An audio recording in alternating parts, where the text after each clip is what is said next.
everybody, welcome to Texas Longhouse Mead. I'm Carlos. In this episode we're going to be making a blueberry mallow mead. We have 12.5 pounds of wildflower honey picked up at Costco. We are going to be using a Lalvin 71B yeast, which has a 14% alcohol tolerance. We currently have it going here. It's been sitting here for about 35 minutes now. I can see that's active. About 200 milliliters of water with Go Firm and of course our 71B. We're going to be using some blueberry puree in our primary, and that's mainly just to get the character of blueberry. You're going to lose a lot of blueberry flavor and the off-gassing from the CO2 as in the primary fermentation.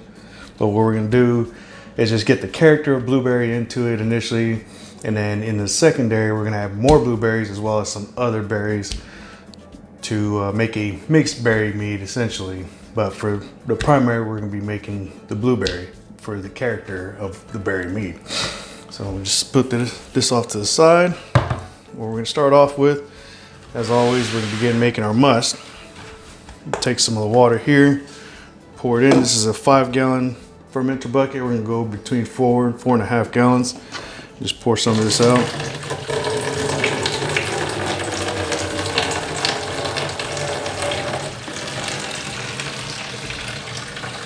Then we're going to take our honey. Everything here has been sanitized, by the way, with Star San. Wipe the countertops down. All of the equipment we've been using has been cleaned with Star San as well, hands. So everything here is safe to put stuff down. It's been cleaned within the last 5 minutes before starting the video. So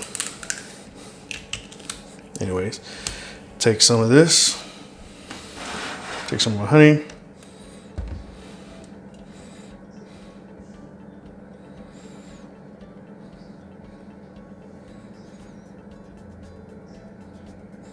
Honey's also been warmed up in some warm bath water, just so that way we have something easier to work with. I might not have poured enough water out. So, get some of this honey off my finger. Clean the top off here. Set that down. Now, for those who are new to making mead, this is just a quick rundown on basically how to make must. Basically, you just put the honey in your water, shake it up, aerate it a little bit, and we're gonna pour it into our fermenter. For those who know how to make mead and just looking for new ideas, I'm just gonna cut this short so that way you guys not having to watch me shake up 12.5 pounds of honey.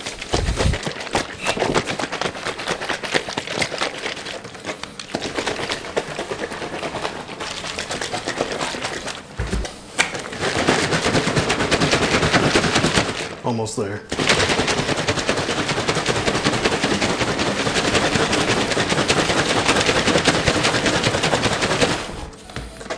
All right, pour this last bit in.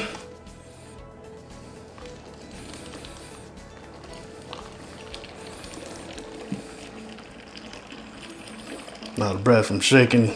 Right now we're gonna be up to about 4.5 gallons.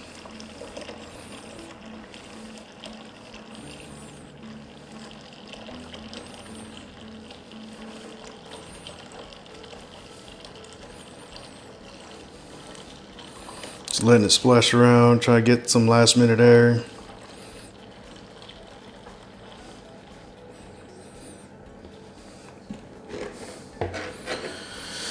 All right, kind of let some of this foam get in here.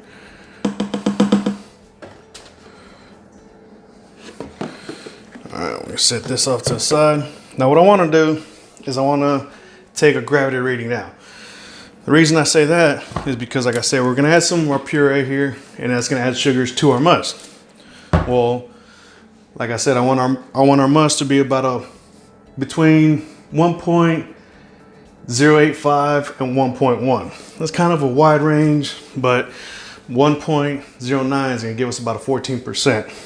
So what we're gonna do is gonna take a gravity reading, see where we're at, so that we can kind of calculate how much of our puree to add into it.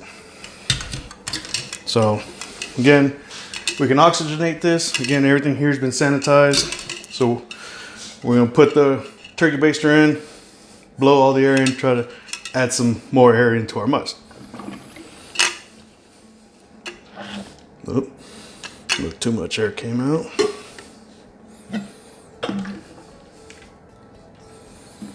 There we go.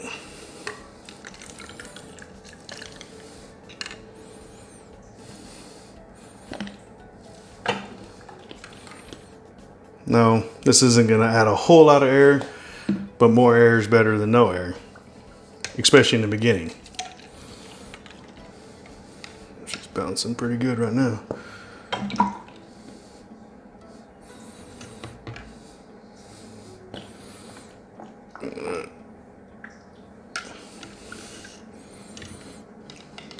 That last bit there. All right.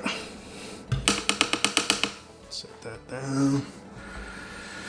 All right, right now we are at a, kind of spin this, get the last little bit of air off of it. Well, we are at a 1.1 even. So what I can do, add a little bit more water to this to kind of bring our gravity down so we can add some more puree. And we're not gonna add a whole lot of puree. We're just gonna give it enough so that way we can get some of the characters of blueberry into our primary. So that way in our secondary, the character's already there and we're just adding the flavor to it. So just gonna take a little bit of water.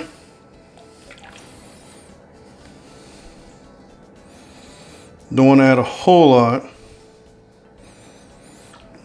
Now right there, we're at exactly 4.5 gallons. So what I'm gonna do is I'm gonna take this, add it back in.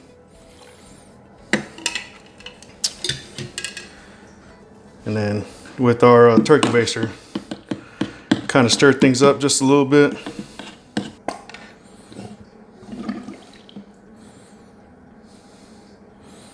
You can already tell it's kind of cleared up a little bit. Not a whole lot from the water I added, but. All right, let's take that back off to the side again. Now, get the last minute air bubbles off of here again. All right, looks like we're down to 1.094. So we'll just add a little bit more water, nothing too much. Like I said, we wanted to leave enough headspace in there so that way as this ferments, because of course we're gonna add more nutrients to this. Adding nutrients to your must is gonna create a high foam, because all that CO2 that's built up is going to start coming out. Oxygen is going to start pushing everything out when you're adding your nutrients in. And you'll see that if you don't have enough headspace, you'll actually create a Mead volcano, which is actually quite funny, at least for everybody else, not you.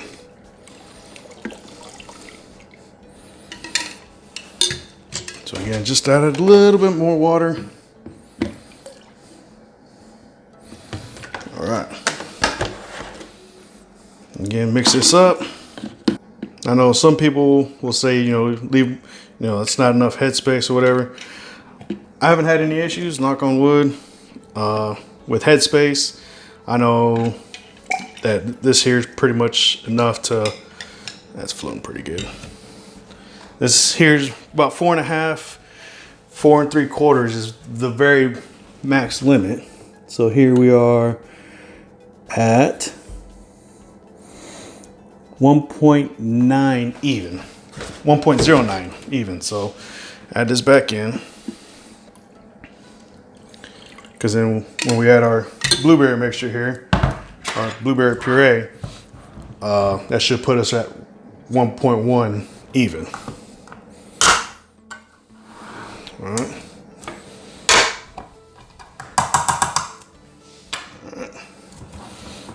Take our funnel here, and we're just going to add little by little until we get to the gravity that we want.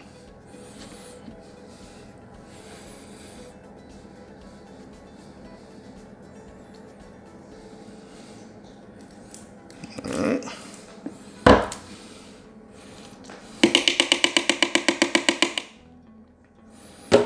Now I saved one of the gallons here, or actually we'll use the honey here for our degassing one, because this is we'll actually want to, because I don't know if you can tell in the video, but all of the puree is kind of sitting at the top and it's just moving slowly here. So we can get this moving along. This is just a degassing one. Get in there, help get some of the oxygen in, and also mix it up real good. All right. Seems kind of tedious, but if you want to get to a certain point, you can add, I could add the whole thing in here. You know, just cut the water down a little bit, add the whole thing, have some residual sugars. Then at the end, add more water, but then I've noticed that that kind of gives you a watered down flavor in the end when you're trying to get your flavor into your meat and whatnot. So one last time, hopefully. You can probably see it in the video how the color's changed.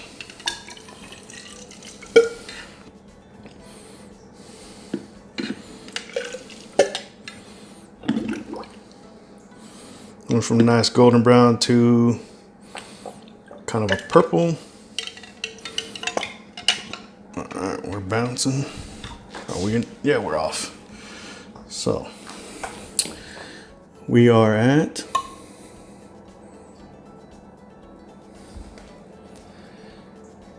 just shy of 1.1. So I'm just gonna add a quick splash into here, then we'll mix it up again, and we should be done.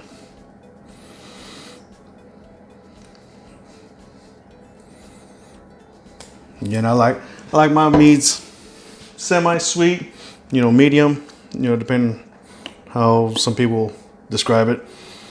But I like mine on a little bit of sweeter side, so being over 1.1 by a little bit isn't going to be too much.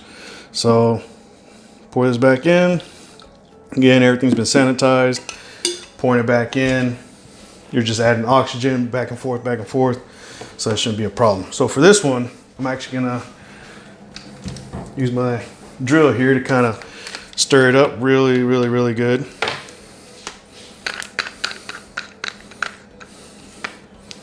All right.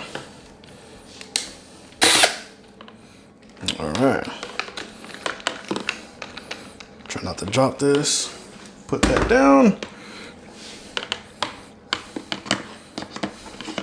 All right. That should have everything mixed up real good. All right. We're going to take our cap here. It's got our airlock on.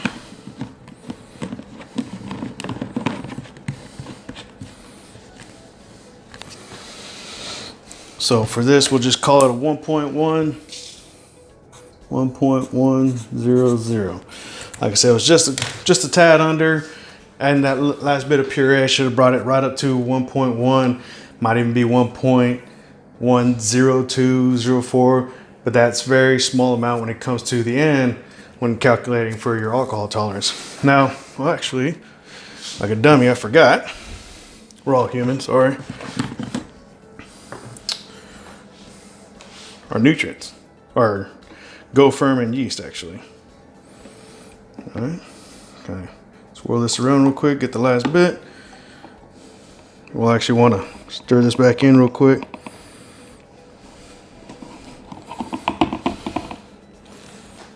Take a quick splash of water on this. Not much. You know, just a little bit to get that last bit in. All right. Now we'll mix it up one last time.